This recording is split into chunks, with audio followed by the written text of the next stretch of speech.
So the topic for today is to talk about the new diagnosis of celiac disease, of food sensitivity, and also to talk about, in general, when it might be time to see a psychologist.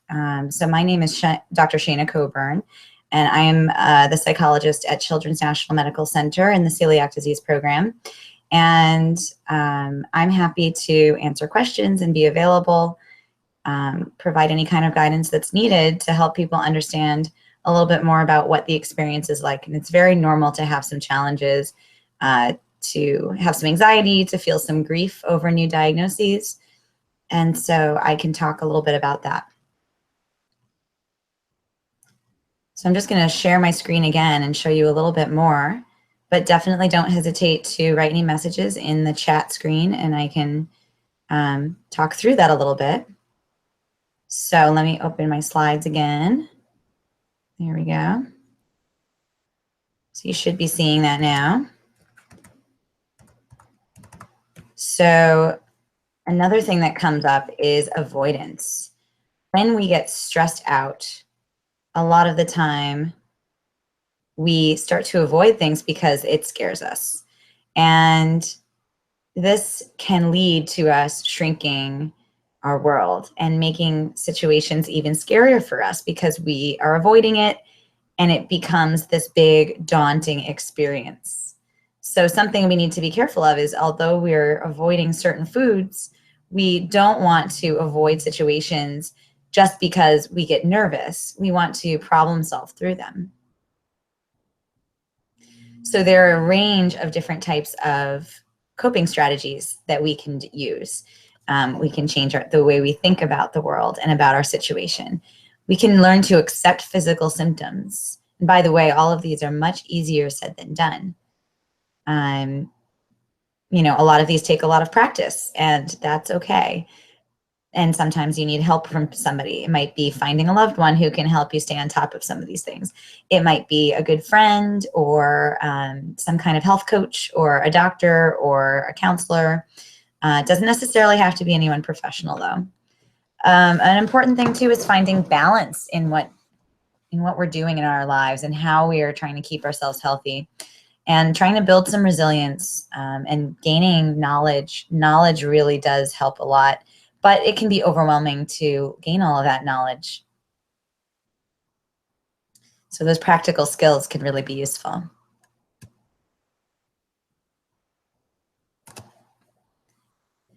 So one thing we can do is change the way we think about our situation.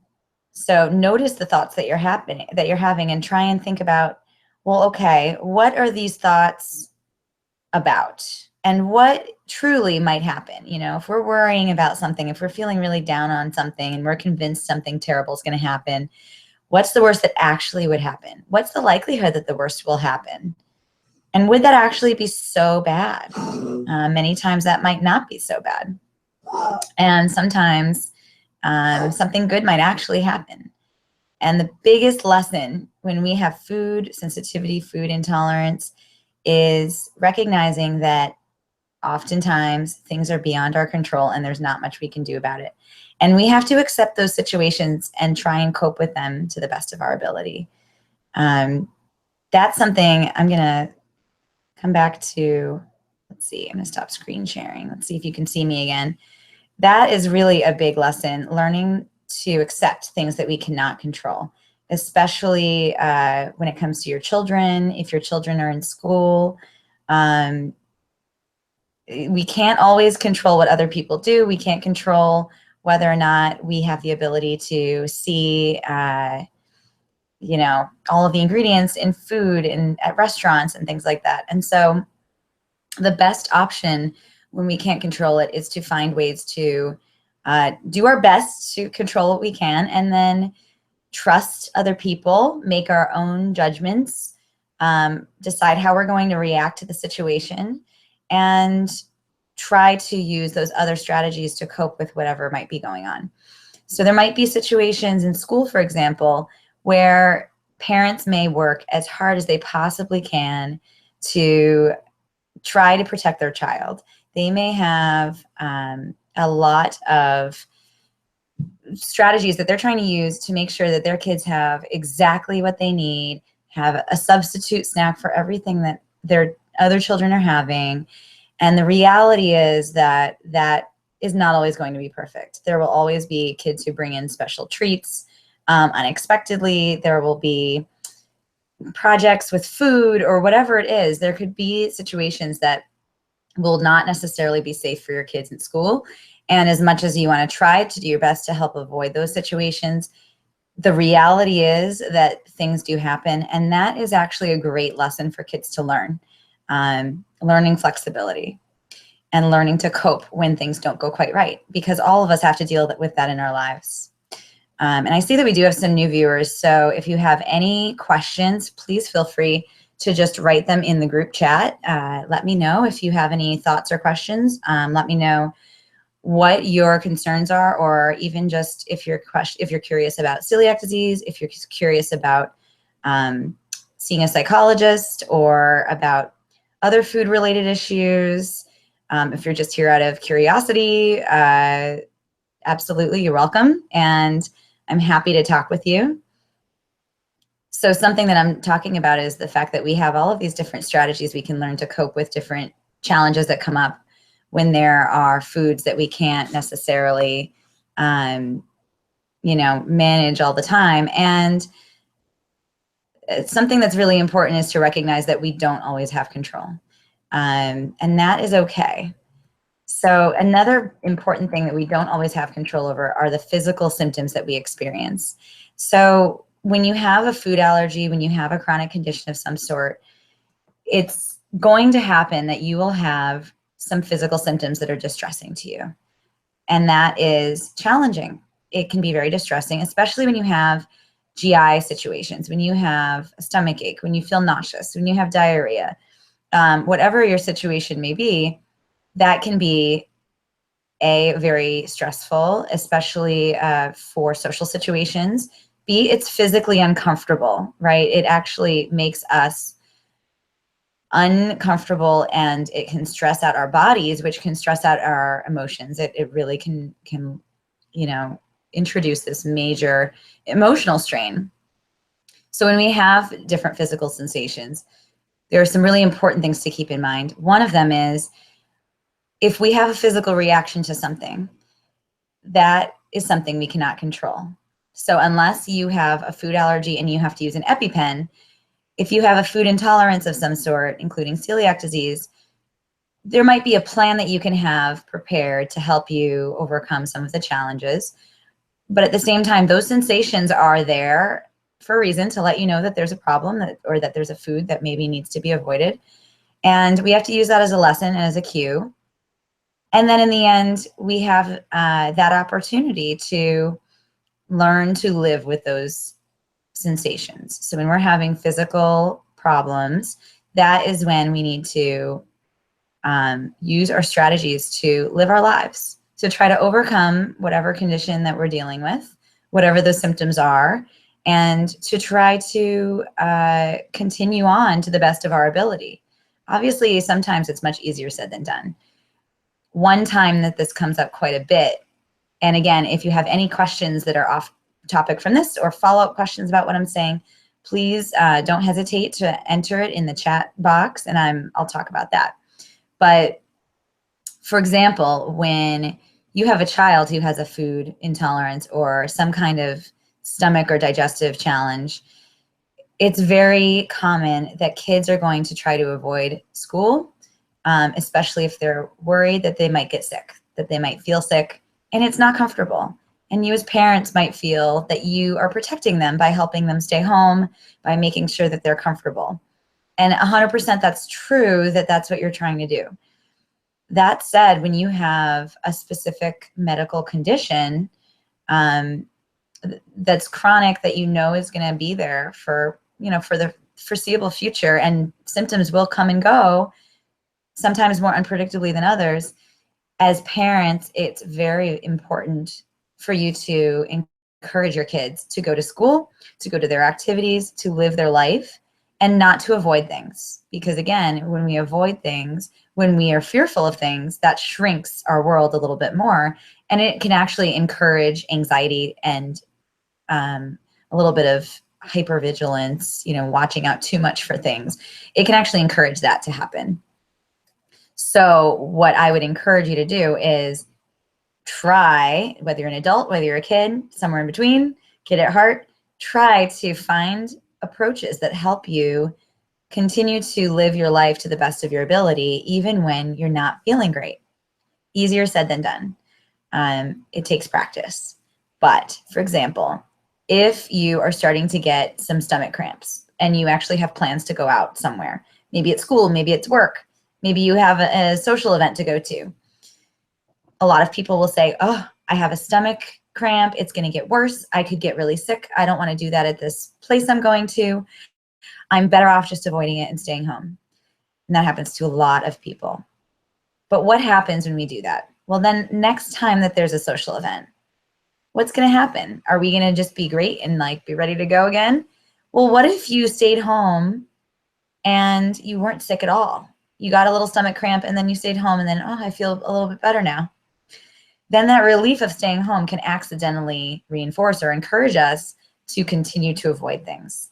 And we actually can accidentally start to worry that we will have problems when we do go out. So again, we want to continue to be out in the world. We want to continue to live our lives and not to overinterpret what's going on in our body. Their sensations, they could be caused by any number of different things. Could be illness, could be a reaction, but it also could just be typical digestion that maybe feels a little funny for a second. It could be a little bit of stress or anxiety about something that maybe you haven't done for a while or something that's new since you got your diagnosis. And so that's definitely something to be watching out for. Another thing is finding balance in our lives. So again, this message I continue to have over and over again, which is finding some balance so you can live your life. And I'm going to try and share my screen because I do think that this is helpful to kind of look at. This is finding that just right zone for your life. So we want to protect our health 100%. If there is a food that you are sensitive to, if you have celiac disease or something like that, you absolutely want to be careful. You want to ask the right questions. You want to avoid the foods that you're not supposed to have. But then at the same time, you also need to find ways within reason to live your life. And that might involve a little bit of risk. And this is a huge challenge for people to develop. You want to find that just right balance, just like in Goldilocks and the Three Bears, with a too hot or too cold or just right level of porridge. Same thing. You want to find that balance and you want to try to still live your life while you're staying safe. The important thing is to know that with that balance comes, sorry, there's my dog. With that balance comes having some possible setbacks that come into play.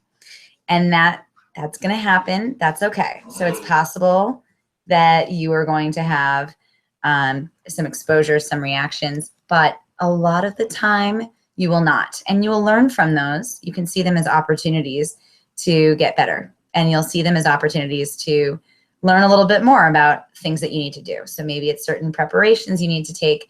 Maybe it's asking a few more questions at a restaurant. Maybe it's bringing your food with you, but still going to that social event.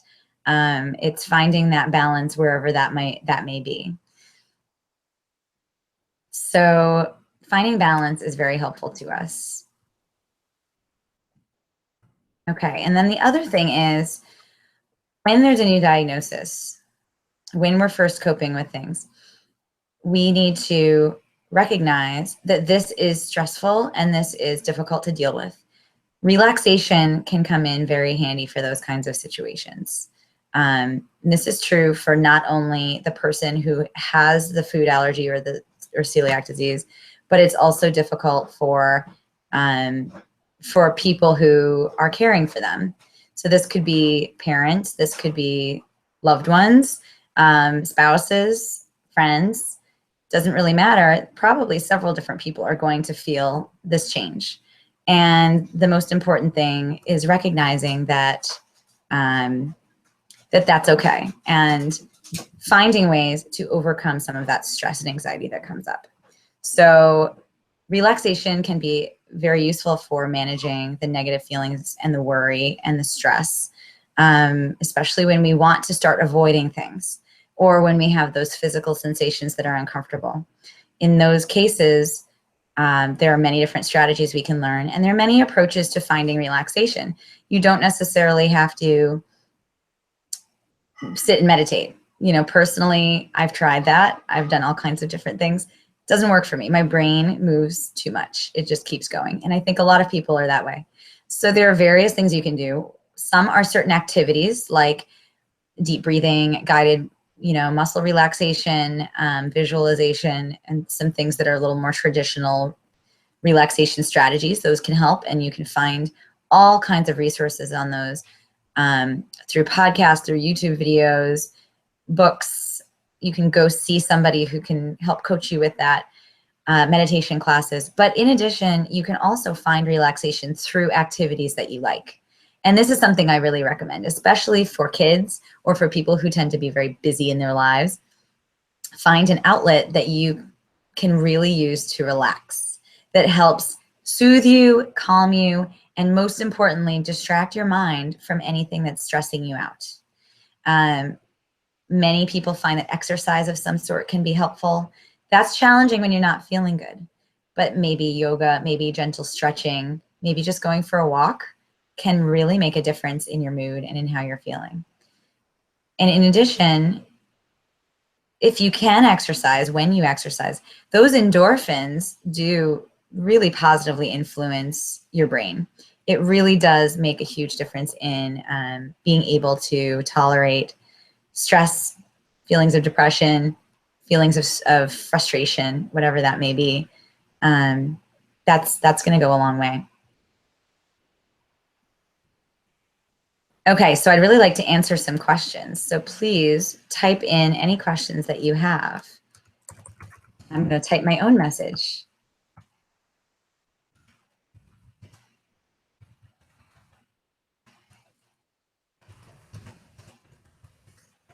I'm here to meet you wherever you're at. So write to me anything that you'd like about what's going on. It can be as simple as asking, just a hypothetical question about, what would it be like to see a psychologist? Do I need to see a psychologist? How much does it cost? I can answer those kinds of questions. And I'll talk a little bit about some of those things in case anyone out there is curious. So seeing a psychologist is not necessary if you have celiac disease or food intolerance or some other gastrointestinal challenge, but it can be very helpful. So the big question to ask yourself is, how much is your life being affected by whatever it is that you're struggling with? If you're newly diagnosed, it takes a little bit of time to cope with everything. It's going to be a little difficult for a while, and that's just adjusting to a big stress that's in your life. It's absolutely normal to feel overwhelmed. It's absolutely normal to feel grief over it. It truly is a loss. It's an emotional burden to learn what you need to learn, to overcome some of the things that you kind of hadn't thought of before or didn't know about before. And because of that, you have to give yourself a little bit of a break. Life might be a little harder for a little while, but it will get better. It really will. And because of that, the really important thing to keep in mind is, as you move through the next few weeks or the next couple months, is your life suffering and not getting much better? Are you missing too much work and that's continuing? Are you not feeling like you're able to eat the right foods to keep you healthy, or that you're feeling kind of terrified and overwhelmed every time you have a food situation to deal with? Are you having panic attacks on a regular basis? Are you not able to go to school? Is your child having tantrums and meltdowns when they have to go do a social activity or go to school? Are they having situations in school that's making it difficult to stay in school? Are they trying to leave school, or is someone encouraging them to leave school? That can happen as well. Recently I talked to a family that told me that, their school nurse is constantly panicking because if their child needs to use the bathroom more often, or is, just not as healthy in some way, people sometimes want to make sure that they send kids home if they're sick. But when you have a food intolerance, when you have a gastrointestinal situation, sometimes it's best to stay in your situation, to stay in school, maybe just use the bathroom a few times. And that sometimes takes some education of the school personnel or whoever it is around you, so they understand that there's nothing wrong, you're not contagious. This is just something that's going on temporarily, and then it's going to be better. But if you're finding that these things are continuing to be a challenge and they're not really getting better, or maybe they're getting worse, and your quality of life is struggling, it's decreasing, you're not able to do the same things you were able to do before. Now, obviously, you might have to make adaptations to do some of the things that you still did in the past. But if you can't do those things, that's a time to consider reaching out for help. There are a lot of different forms of help. There are counselors, there are social workers, there are religious leaders. So if you belong to a church or a synagogue, you can reach out to some people like that and talk to them about the things you're struggling with. But certainly a psychologist is a great resource if you are interested in that. And let me just tell you, psychologists don't necessarily, actually most of us, don't have people go lay on a couch and psychoanalyze, everything about them. What we do when we're dealing with chronic illness or with some kind of situation like celiac disease is we're doing, usually targeted behavioral and cognitive therapy. So a lot of you might hear of CBT, cognitive behavioral therapy. That's very common. And we're looking for opportunities to find strategies that help improve the quality of your life. It's very personal, and we've got to kind of try different things that we have that we know can help people. And you're there to be the expert of your own life and to explore different things that might help you out as well. So it's really a partnership. For the most part, if you're seeing a therapist, they should be following your lead. So if you have certain goals or certain things that you're struggling with the most, that's something where they can then sit down with you and try to understand that better and help you come up with ideas about ways to overcome any of those barriers that are happening for you. So on that note, I would really like to answer questions. And I don't have much else to talk about unless there are questions. So again, if you are out there and want to know more information, please let me know in the next maybe 2 minutes. If not, I'm going to sign off. So, what I will say is if you have celiac disease, a medical condition relating to digestion, food, eating, if you have a food allergy, if your child is dealing with this or a loved one, for most people, it does get better. You don't necessarily need professional help, but it does take work. It takes effort for it to get better. And that's going to be challenging for a little while. It's going to be burdensome. But once it gets better, it is so worth it. People will say that they enjoy food so much more than they ever did before. People feel more free. They understand a little bit more about what's going on in their body. You start to learn how to manage all of those different things that maybe were a mystery before you knew what was going on. And it really is an advantage for you to know that this is your situation. And it's a matter of coping with it and adjusting your life however you need to do that. And, if your children are diagnosed, you can take a lot of comfort in knowing that the earlier kids get diagnosed, the better off they're going to be. They are going to be, for the most part, oblivious to some of the struggles of physical symptoms that maybe they encountered before they got diagnosed that led to their diagnosis. And instead, you may be taking on some of that burden. But if you can cope with it successfully, and if you can show your children how you're managing the challenges that come along with a special diet and with whatever, whatever the reactions may be, your kids will have all of these valuable tools in their toolbox for coping with their life down the road. So you're really helping to set them up for success. And in general, I would just say that if you in any way have concerns, if you're not sure what to do, you can always reach out to me and I can give you some ideas and some tips. And that's regardless of where you're living in the country or the world. I may not be able to give you direct advice from me, but I can try to help link you up with organizations in your area. So my contact information is scoburn@childrensnational.org. And I'm going to share my screen so that you can kind of see the contact information. Let's see. Here it is. So there's my information. I'm also on social media. I post different things that might be of interest to people who are gluten-free or have different chronic illnesses related to that. And again, I wish you all of the luck in the world. And I do really, truly believe that most people are going to do extremely well just by spending a little bit of effort upfront to kind of gain those skills, to be proactive, to accept the fact that some of this is not easy and it can be a burden and a challenge and it's a lot to learn, but over time it will get better. So I wish you all a great night. Again, don't hesitate to reach out. And I have these webcasts periodically. I have kind of the Ask the Psychologist. We're probably going to do monthly webcasts.